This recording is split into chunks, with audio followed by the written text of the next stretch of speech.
하나님 말씀은 예레미야 47장 1절에서 48장 10절까지입니다.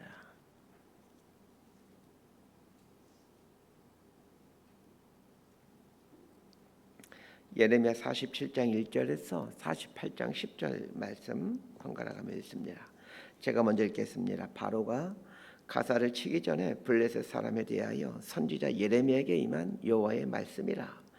여호와께서 이와 같이 말씀하시되 보라, 물이 북쪽에서 일어나 물결치는 시내를 이루어 그 땅과 그 중에 있는 모든 것과 그 성읍과 거기에 사는 자들 휩쓸리니 사람들이 부르짖으며 그 땅 모든 주민이 울부짖으리라. 군마의 발굽 소리와 달리는 병거 바퀴가 진동하는 소리 때문에 아버지의 손맥이 풀려서 자기의 자녀를 돌보지 못하리니 이는 블레셋 사람을 유린하시며 두로와 시돈에 남아있는 바 도와줄 자를 다 끊어버리시는 날이 올 것임이라. 여호와께서 갑돌섬에 남아있는 블레셋 사람을 유린하시니라. 가사는 대머리가 되었고 아스글론과 그들에게 남아있는 평지가 잠잠하게 되었나니 내가 내 몸 배기를 어느 때까지 하겠느냐. 오라 여호와의 칼이여, 내가 언제까지 쉬지 않겠느냐. 내 칼집에 들어가서 가만히 쉴지어다.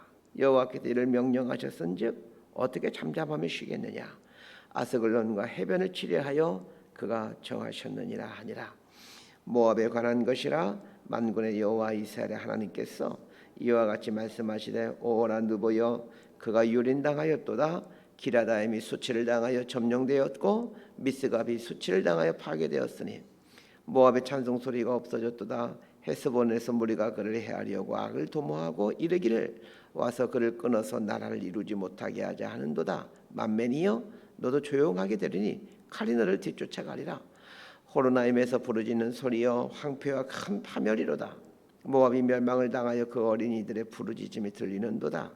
그들이 루잇 언덕으로 올라가면서 울고 호로나임 내리막길에서 파멸의 고통스러운 울부짖음을 듣는도다. 도망하여 내 생명을 구원하여 광야의 노간 나무같이 될지어다. 내가 내 업적과 보물을 의뢰함으로 너는 정복을 당할 것이요 그 모습은 그의 제사장들과 고관들과 함께 포로되어 갈 것이라. 파멸하는 자가 각 성읍에 이를 것인즉 한 성읍도 면하지 못할 것이며 골짜기가 멸망하였으며 평지는 파멸되어 여호와의 말씀과 같으리로다. 모압의 날개를 주어 나라 피하게 하라. 그 성읍들이 황폐하여 거기에 사는 자가 없으리로다. 10절 함께 읽습니다. 여호와의 일을 게을리하는 자는 저주를 받을 것이요 자기 칼을 금하여 피를 흘리지 아니하는 자도 저주를 받을 것이로다. 아멘. 예레미야 46장부터 51장까지는 열방에 대한 심판 선언 내용입니다. 46장에서는 애굽에 대한 심판을 다루고 있었고 오늘 본문인 47장에서는 블레셋에 대한 심판을 다루고 있고 48장에서는 모압에 대한 심판을 선언하고 있습니다. 예레미야 46장부터 51장에 나오는 나라들은 이스라엘 백성들 입장에서 보게 되면 그들이 알고 있는 모든 나라들이라고 할 수 있습니다. 이스라엘 백성들이 알고 있는 모든 나라들이 심판받는다라는 것을 말해 주므로 하나님은 무엇을 말씀하고 싶으셨던 것일까요? 하나님이 온 나라의 주인이시며 통치자이심을 알려주시고 싶으셨습니다. 고대 시대는 각 지역을 다스리는 각자의 신이 있다라고 믿고 있었습니다. 예를 들면 메소포타미아 지역은 달신이 다스리고 있다라고 믿고 있었고 애굽 땅은 태양신이 다스리고 있다라고 믿고 있었고 가나안 땅은 여호와 하나님이 다스리고 있다라고 믿고 있었습니다. 창세기에 보면 그 믿음이 좋던 아브라함도 애굽에 내려 기근을 피해서 애굽에 내려가죠. 근데 애굽에 내려가서 아내 사라를 누이 동생이라고 속이게 되죠. 나중에 바로왕이 묻습니다. 왜 속였느냐? 그랬더니 애굽 땅에는 여호와 하나님이 다스리고 있지 않을 거라고 믿었기 때문에 거짓말을 했다. 이렇게 말하는 내용이 나옵니다. 이렇게 고대 시대는 각 지역을 다스리는 신들이 있다라고 믿고 있었는데 예레미야는 열방에 대한 심판을 선언하면서 모든 지역과 모든 나라가 하나님의 소유이고 하나님의 주인 되시고 하나님이 통치하고 있음을 드러내고 있습니다. 열방들에 대한 심판을 다루고 있는 예레미야 46장부터 51장까지를 보면서 또 하나 깨달아야 될 것은 하나님은 악에 대해 반드시 심판하신다는 것입니다. 악은 여러 가지 모양으로 나타나는데 어제 본문인 46장에서는 그 애굽의 심판을 다루면서 애굽의 악을 설명하는데 두 가지를 말해주고 있었습니다. 첫 번째가 욕심과 탐욕에서 기인된 우상 숭배였고, 두 번째가 교만이었습니다. 욕심과 탐심 그리고 교만은 하나님이 반드시 심판하십니다. 열방에 대한 심판을 선언한 내용을 보면서 꼭 봐야 될 것이 하나님으로부터 심판받는 이유가 무엇이냐를 눈여겨보는 겁니다. 각 나라들마다 심판받는 이유가 비슷비슷하지만 그 심판받는 이유를 알아서 우리 삶에서 악의 모양들을 제거해가는 결단들을 해야 됩니다. 이것이 열방들 통해, 열방들의 심판을 통해 우리가 배워야 될 가장 중요한 교훈입니다. 자, 1절에서 5절까지 말씀 번갈아 가면서 함께 읽도록 하겠습니다. 시작. 바로가 가사를 치기 전에 블레셋 사람에 대하여 선지자 예레미야에게 임한 여호와의 말씀이라. 여호와께서 이와 같이 말씀하시되, 보라, 물이 북쪽에서 일어나 물결치는 시내를 이루어 그 땅과 그 중에 있는 모든 것과 그 성읍과 거기에 사는 자들을 휩쓸리니 사람들이 부르짖으며 그 땅 모든 주민이 울부짖으리라. 군마의 발굽 소리와 달리는 병거 바퀴가 진동하는 소리 때문에 아버지의 손맥이 풀려서 자기의 자녀를 돌보지 못하리니 이는 블레셋 사람을 유린하시며 두로와 시돈에 남아있는 바 도와줄 자를 다 끊어버리시는 날이 올 것임이라. 여호와께서 갑돌섬에 남아있는 블레셋 사람을 유린하시니라. 가사는 대머리가 되었고 아스글론과 그들에게 남아있는 평지가 잠잠하게 되었나니 내가 내 몸 베기를 어느 때까지 하겠느냐. 47장은 블레셋에 대한 심판 선언인데 그 심판 내용으로 들어가기에 앞서 블레셋이 어떤 나라인가를 살펴보는 게 좋을 것 같습니다. 이 블레셋은 이스라엘과 아주 밀접한 나라입니다. 지리적으로도 이스라엘과 가장 가까운 지역에 있는 나라가 이 블레셋입니다. 거의 이스라엘과 딱 붙어 있다고 해도 과언이 아닐 정도로 블레셋은 이스라엘과 가까이에 있습니다. 이 블레셋이 위치한 지역은 지금의 이 가자 지구라고 생각하면 되는데 요즘 전 세계가 지금 이곳에 주목하고 있죠. 이스라엘과 중동 몇 개국 간의 전쟁이 지금 초일기에 들어갔습니다. 이 전쟁의 발단에 이 가자 지구에 있는 하마스와의 갈등이 있습니다. 하마스가 본거지로 삼고 있는 것이 가자 지구이고, 이 가자 지구가 이 구약 성경에 등장하는 이 블레셋이라는 지역이 위치한 곳입니다.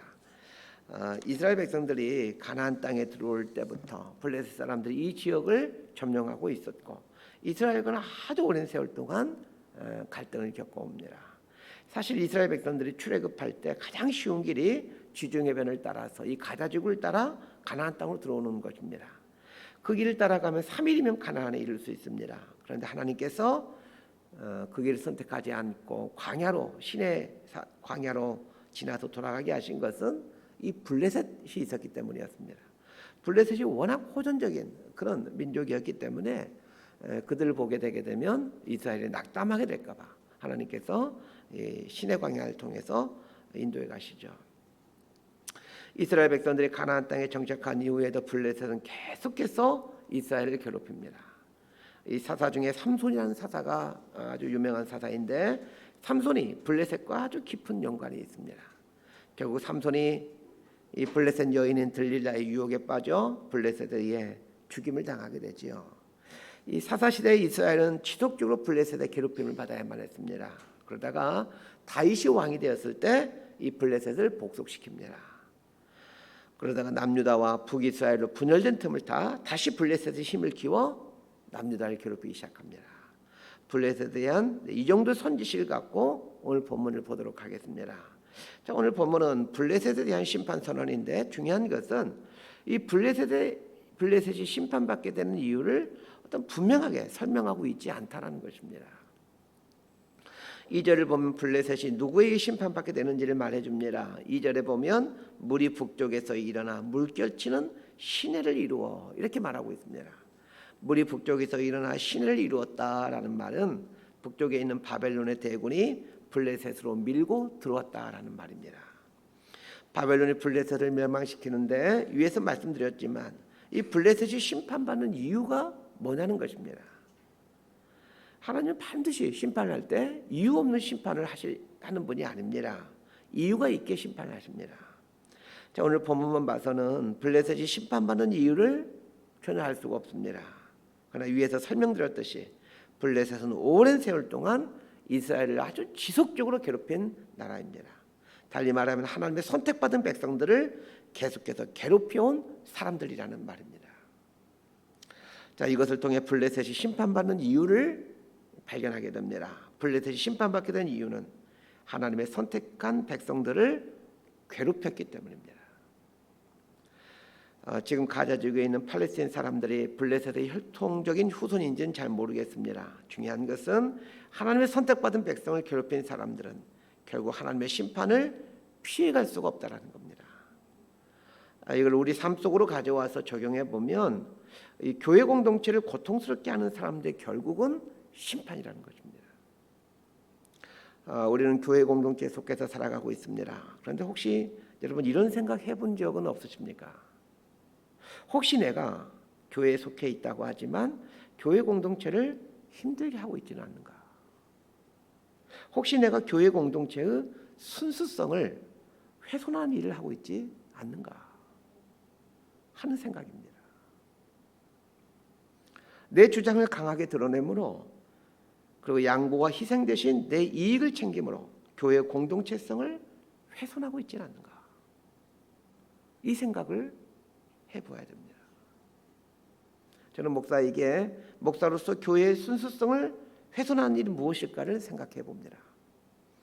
목사가 교회 공동체를 훼손할 수 있는 여러 가지 일들이 있습니다. 잘 알다시피 목회자들이 은퇴하면서 과도한 퇴직금을 요구하므로 힘든 교회가 한두 교회가 아닙니다.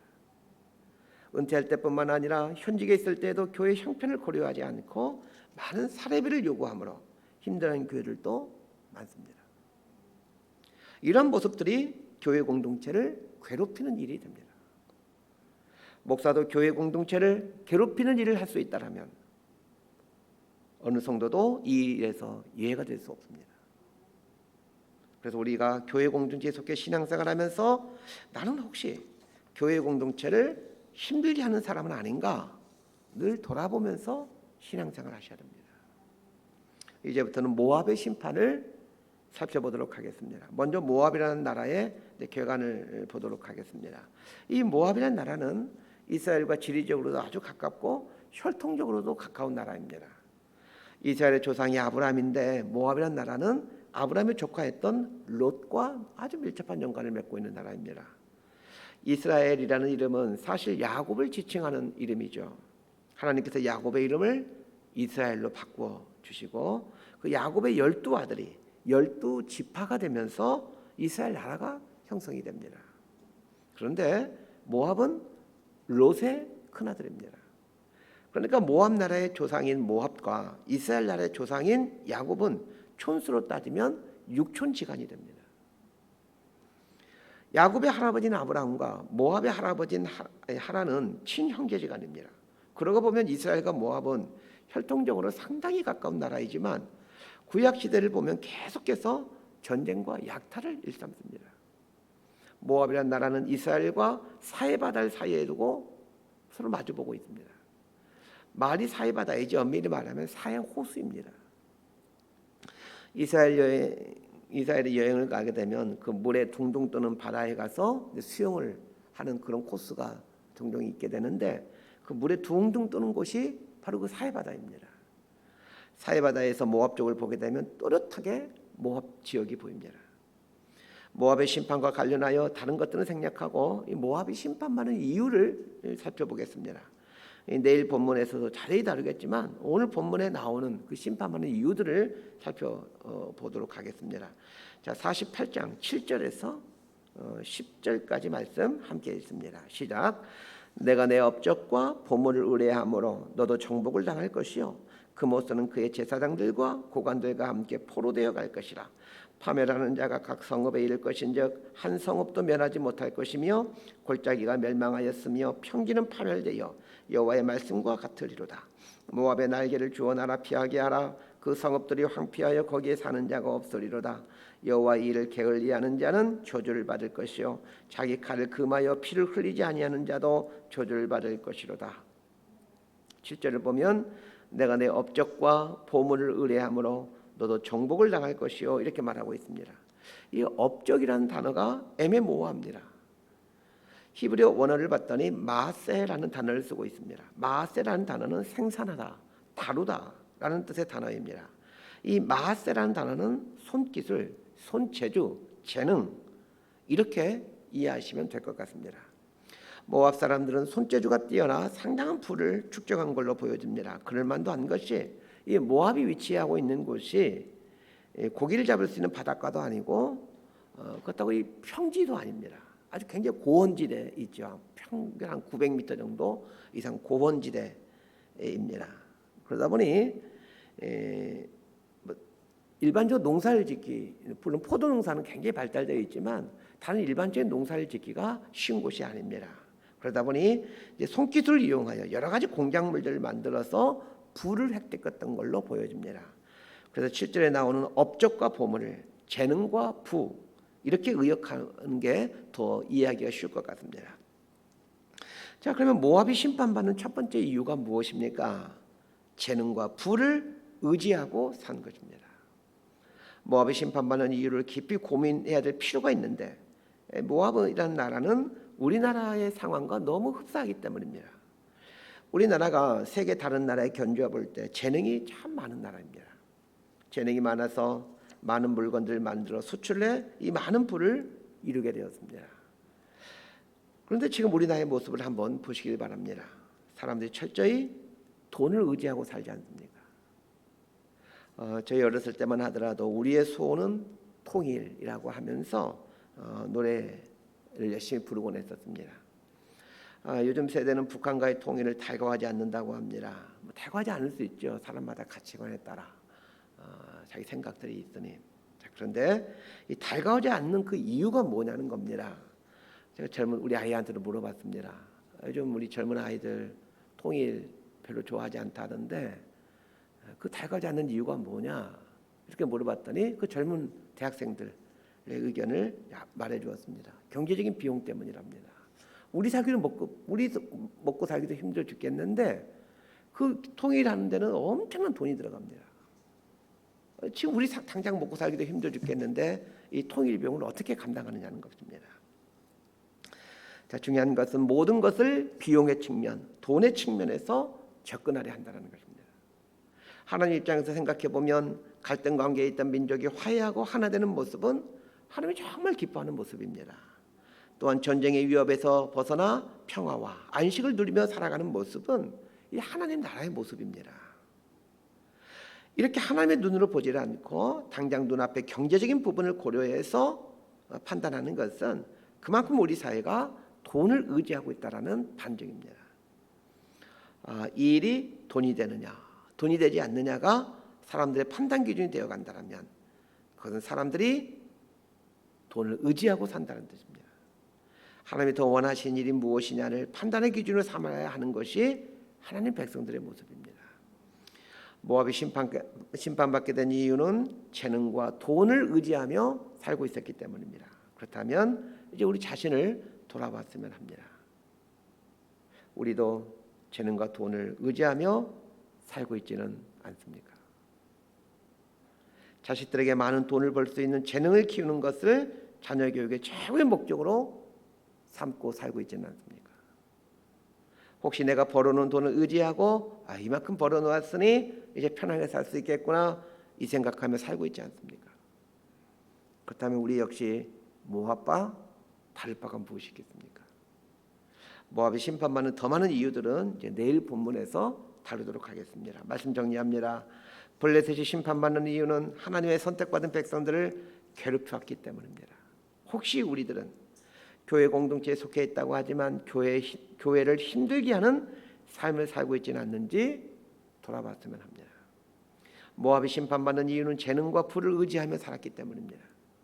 혹시 우리들도 재능과 부를 의지하며 살고 있지는 않는지 돌아봤으면 합니다. 재능과 부를 의지하고 살고 있는 모압을 심판하심으로 하나님은 우리에게 말씀하십니다. 이 땅에는 그 어느 무엇도 우리의 소망이 될 수가 없다는 것을 말입니다. 오직 우리의 소망이 될 수 있는 분은 하나님밖에 없습니다. 이 아침에 하나님 앞에 이런 고백을 올려드렸으면 좋겠습니다. 하나님, 제 삶의 유일한 소망은 하나님밖에 없습니다. 이런 고백을 올려드리며 하나님을 의지하고 살기를 결단했으면 합니다. 하나님을 소망 삼고 하나님을 의지하며 사는 인생에게 하나님께서 어찌 은혜를 베풀어 주시지 않으시겠습니까?